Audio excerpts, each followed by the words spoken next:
Chers frères et sœurs, Monseigneur Carlo Maria Vigano a écrit à Donald Trump pour lui parler du Great Reset, ce qu'on appelle le Grand Reset, la grande réinitialisation, qui, soi-disant, veut en finir avec nos libertés humaines. Alors, il s'agit d'une lettre que je viens de traduire, qui est datée du 25 octobre, en la solennité du Christ roi. Et je vais vous lire ce que j'ai traduit. Monsieur le Président, permettez-moi de m'adresser à vous en cette heure où le sort du monde entier est menacé par une conspiration mondiale contre Dieu et l'humanité. Je vous écris en tant qu'archevêque, en tant que successeur des apôtres et en tant qu'ancien nonce apostolique aux États-Unis d'Amérique. Je vous écris au milieu du silence des autorités civiles et religieuses. Puissiez-vous accepter ces paroles comme la voix de celui qui crie dans le désert. Jean 1, 23. Comme je l'ai dit lorsque je vous ai écrit ma lettre en juin, ce moment historique voit les forces du mal s'aligner dans une bataille sans quartier contre les forces du bien. Des forces du mal qui apparaissent puissantes et organisées alors qu'elles s'opposent aux enfants de la lumière, désorientées et désorganisées, abandonnés par leur chef temporel et spirituel. Chaque jour, on sent les attaques se multiplier de la part de ceux qui veulent détruire la base même de la société, la famille naturelle, le respect de la vie humaine, l'amour de la patrie, la liberté de l'éducation et des affaires. Nous voyons des chefs de nation et des chefs religieux se plier à ce suicide de la culture occidentale et de son âme chrétienne, tandis que les droits fondamentaux des citoyens et des croyants sont bafoués au nom d'une urgence sanitaire qui s'avère de plus en plus complètement instrumentalisée dans le but d'ériger une tyrannie inhumaine et désincarnée. Un plan mondial, appelé le Grand Reset, la grande réinitialisation, est en cours. Son architecte est une élite mondiale qui veut soumettre toute l'humanité, imposant des mesures coercitives destinées à limiter de façon draconienne les libertés individuelles et celles des populations toutes entières. Dans plusieurs pays, ce plan a déjà été approuvé et financé. Dans d'autres, il n'en est qu'à ses débuts. Derrière les dirigeants mondiaux qui sont les complices et les exécuteurs de ce projet infernal, il y a des personnes sans scrupules qui financent le Forum économique mondial et l'événement Event 201, faisant la promotion de leur agenda. Le but de la grande réinitialisation est l'imposition d'une dictature de la santé, visant à imposer des mesures liberticides, cachées derrière des promesses tentantes d'assurer un revenu universel et d'annuler la dette individuelle. Le prix de ces concessions du Fonds monétaire international sera la renonciation à la propriété privée et l'adhésion à un programme de vaccination contre le Covid-19 et le Covid-21 promu par Bill Gates avec la collaboration des principaux groupes pharmaceutiques. Au-delà des énormes intérêts économiques qui motivent les promoteurs de la grande réinitialisation, l'imposition de la vaccination s'accompagnera de l'exigence d'un passeport sanitaire et d'une identification numérique, avec pour conséquence le suivi des contacts de la population du monde entier. Ceux qui n'accepteront pas ces mesures seront confinés dans des camps de détention ou placés en résidence surveillée et tous leurs biens seront confisqués. Monsieur le Président, j'imagine que vous savez déjà que dans certains pays, la grande réinitialisation sera activée entre la fin de cette année et le premier trimestre de 2021. À cet effet, de nouveaux confinements sont prévus, qui seront officiellement justifiés par une supposée deuxième et troisième vague de la pandémie. Vous connaissez bien les moyens qui ont été déployés pour semer la panique et légitimer les limitations draconiennes des libertés individuelles, provoquant astucieusement une crise économique mondiale. Dans les intentions de ces architectes, cette crise servira à rendre irréversible le recours des nations à la grande réinitialisation, donnant ainsi le coup final à un monde dont ils veulent complètement annuler l'existence et la mémoire même. Mais ce monde, Monsieur le Président, comprend les gens, les affections, les institutions, la foi, la culture, les traditions et les idéaux des gens et des valeurs qui n'agissent pas comme des automates, qui n'obéissent pas comme des machines, parce qu'ils sont dotés d'une âme et d'un cœur, parce qu'ils sont liés par un lien spirituel qui puise sa force d'en haut, de ce Dieu que nos adversaires veulent défier, tout comme Lucifer l'a fait au début des temps avec son nom Serviam, je ne servirai pas. Beaucoup de gens, nous le savons bien, sont agacés par cette référence à l'affrontement entre le bien et le mal et l'utilisation de connotations apocalyptiques qui, selon eux, exaspèrent les esprits et aiguisent les divisions. Il n'est pas surprenant que l'ennemi soit en colère d'être découvert au moment même où il croit avoir atteint la citadelle qu'il cherche à conquérir sans être dérangé. Ce qui est surprenant, cependant, c'est qu'il n'y a personne pour tirer la sonnette d'alarme. La réaction de l'état profond à ceux qui dénoncent son plan est brisée et incohérente, mais compréhensible. Juste au moment où la complicité des médias traditionnels avait réussi à rendre la transition vers le nouvel ordre mondial presque indolore et inaperçue, toutes sortes de tromperies, de scandales et de crimes se font jour. Jusqu'à il y a quelques mois, il était facile de qualifier de théoriciens du complot ceux qui dénonçaient ces plans terribles, que nous voyons maintenant se réaliser jusque dans les moindres détails.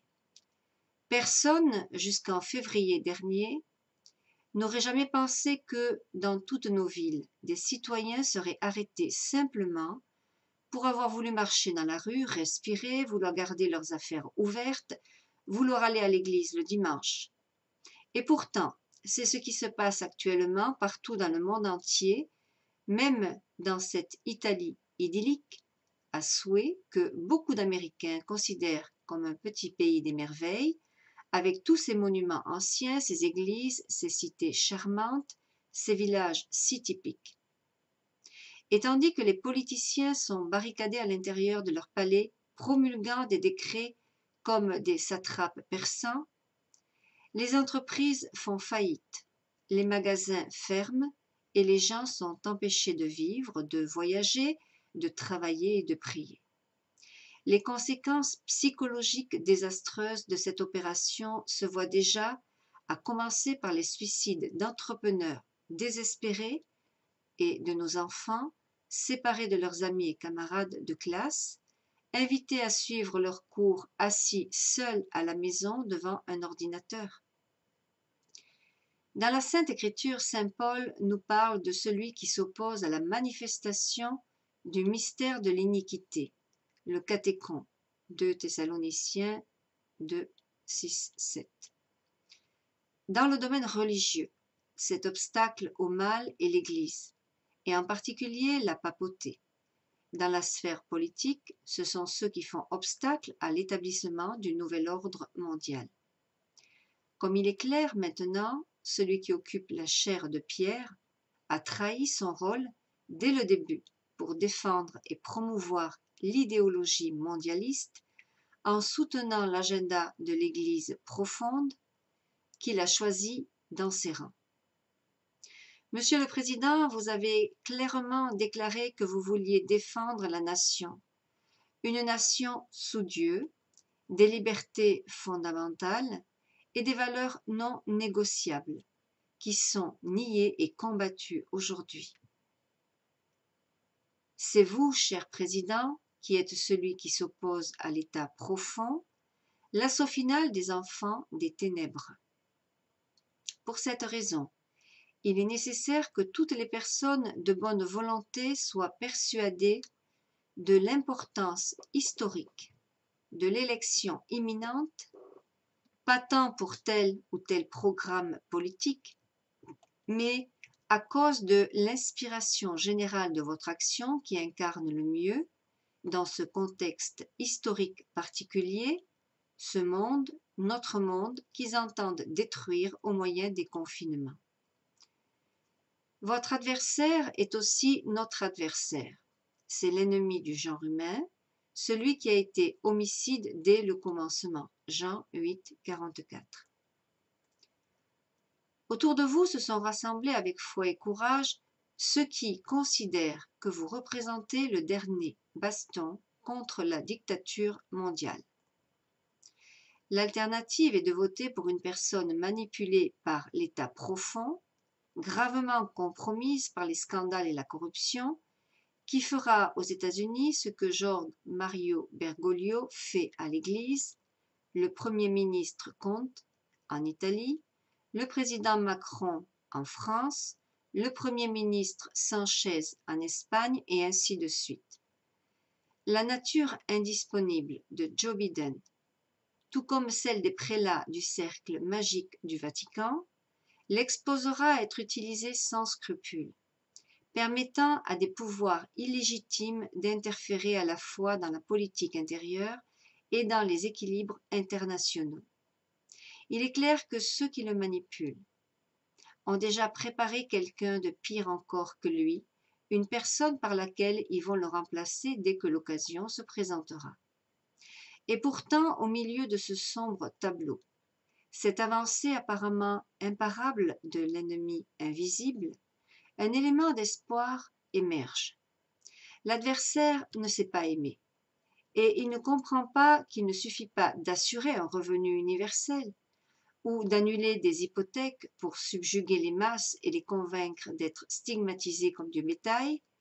Ce peuple qui subit depuis trop longtemps les abus d'un pouvoir haineux et tyrannique redécouvre qu'il a une âme. Il comprend qu'il n'est pas disposé à échanger sa liberté contre l'homogénéisation et l'annulation de son identité. Il commence à comprendre la valeur des liens familiaux et sociaux, des liens de foi et de culture qui unissent les gens honnêtes.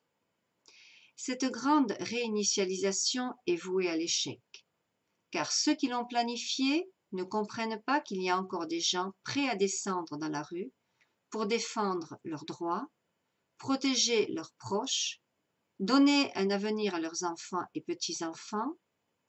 Le rouleau compresseur inhumain du projet mondialiste va misérablement se briser face à l'opposition ferme et courageuse des enfants de la lumière.